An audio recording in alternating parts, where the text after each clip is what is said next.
ಇನ್ನು ಮುಂದೆ ಮತಾಂತರದ ನಾಟಕವಾಡಿ ಮದುವೆಯಾದರೆ ಹುಷಾರಾಗಿರಿ. ಅಂತರ್ಧರ್ಮೀಯ ದಂಪತಿಗಳಿಗೆ ಬಿಗ್ ಶಾಕ್ ಕೊಟ್ಟ ಕೋರ್ಟ್. ಭದ್ರತೆಯ ಮನವಿ ತಿರಸ್ಕಾರ ಮಾಡಿದ ಅಲಹಾಬಾದ್ ಹೈಕೋರ್ಟ್. ಮತಾಂತರದ ನಾಟಕವಾಡಿ ಮದುವೆಯಾದರೆ ಸ್ವಲ್ಪ ಕೇರ್ಫುಲ್ ಆಗಿರಿ. ಅಂತರ್ಧರ್ಮೀಯ ದಂಪತಿಗಳಿಗೆ ಬಿಗ್ ಶಾಕ್ ಕೊಡಲಾಗಿದೆ. ಭದ್ರತೆ ಮನವಿ ತಿರಸ್ಕರಿಸಿದ ಅಲಹಾಬಾದ್ ಹೈಕೋರ್ಟ್. ನಕಲಿ ಮತಾಂತರ ಪ್ರಮಾಣ ಪತ್ರ ಆಧರಿಸಿ ಮದುವೆ. ಇಂತಹ ಅಂತರ್ಧರ್ಮೀಯ ವಿವಾಹ ಕಾನೂನು ಬಾಹಿರ. ನಕಲಿ ಮಾಡಬಾರದು. ಅಲಹಾಬಾದ್ ಹೈಕೋರ್ಟ್ ಮಹತ್ವದ ತೀರ್ಪನ್ನ ಹೊರಡಿಸಿದೆ.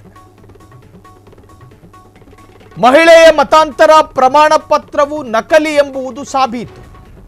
ಮಹಿಳೆ ಮತಾಂತರ ಆಗಿರೋದು ನಕಲಿ ಅನ್ನೋ ಸಾಬೀತಾಗಿದೆ. ಈ ಬೆನ್ನಲ್ಲೇ ಆ ಮದುವೆ ಅಮಾನ್ಯ ಎಂದು ಘೋಷಿಸಿದ ಕೋರ್ಟ್. ಈ ದಂಪತಿಗಳು ತಮ್ಮ ಧರ್ಮ ಬದಲಿಸದೆ ಮದುವೆಯಾಗಬೇಕು. ಪ್ರಯಾಗರಾಜ್ನಲ್ಲಿ ವಿಶೇಷ ವಿವಾಹ ಕಾಯ್ದೆಯಡಿ ನೋಂದಾಯಿಸಿಕೊಳ್ಳಬೇಕು. ಅಲಹಾಬಾದ್ ಹೈಕೋರ್ಟ್ ಮಹತ್ವದ ನಿರ್ದೇಶನ. ಮತಾಂತರದ ನಾಟಕವಾಡುವ ಹಾಗಿಲ್ಲ. ನೀವು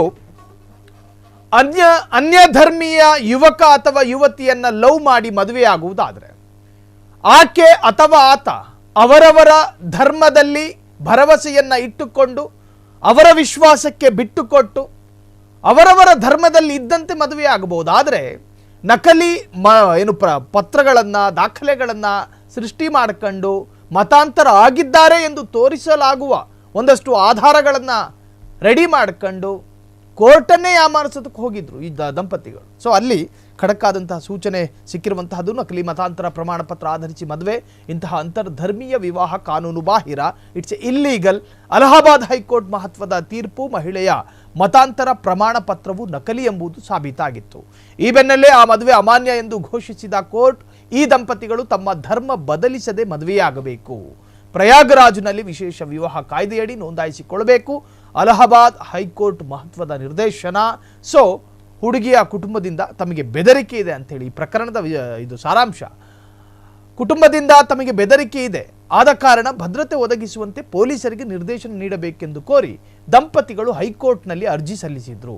ಈ ವರ್ಷದ ಫೆಬ್ರವರಿಯಲ್ಲಿ ರಾಜ್ಯದ ಕೌಶಂಬಿಯಲ್ಲಿರುವ ಖಾಂಕಾ ಅಲಿಯಾ ಅರಿಫಿಯಾ ಇಸ್ಲಾಮಿಕ್ ಧಾರ್ಮಿಕ ಸ್ಥಳ ಅದು. ಅಲ್ಲಿ ಮಹಿಳೆ ಚಂದ್ರಕಾಂತ ಅನ್ನುವಂಥ ವ್ಯಕ್ತಿ ಇಸ್ಲಾಮಿಗೆ ಮತಾಂತರಗೊಂಡಿದ್ದಾಗಿ ಸುಳ್ಳು ದಾಖಲೆಗಳನ್ನು ನ್ಯಾಯಾಲಯಕ್ಕೆ ಸಲ್ಲಿಸಿದ್ದರು.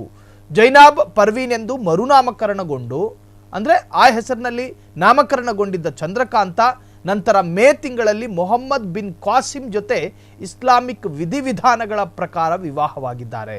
ವಿವಾಹದ ಬಳಿಕ ಕುಟುಂಬದಿಂದ ಜೀವ ಬೆದರಿಕೆ ಇದೆ ಎಂದು ರಕ್ಷಣೆ ಕೋರಿ ಕೋರ್ಟಿಗೆ ಮೊರೆ ಹೋಗಿದ್ದರು. ಈ ಪ್ರಕರಣ ಸಂಬಂಧ ಹೈಕೋರ್ಟ್ ಖಡಕ್ ಎಚ್ಚರಿಕೆಯನ್ನು ಕೊಟ್ಟಿದೆ. ಕ್ಷಣ ಕ್ಷಣದ ಸುದ್ದಿಗಳಿಗಾಗಿ ಫ್ರೀಡಂ ಟಿವಿ ಸಬ್ಸ್ಕ್ರೈಬ್ ಮಾಡಿ, ಲೈಕ್ ಮಾಡಿ ಹಾಗೂ ಫಾಲೋ ಮಾಡಿ. ಹೊಸ ಸುದ್ದಿಗಳ ನೋಟಿಫಿಕೇಶನ್ಗಾಗಿ ಬೆಲ್ ಐಕಾನ್ ಮೇಲೆ ಕ್ಲಿಕ್ ಮಾಡಿ.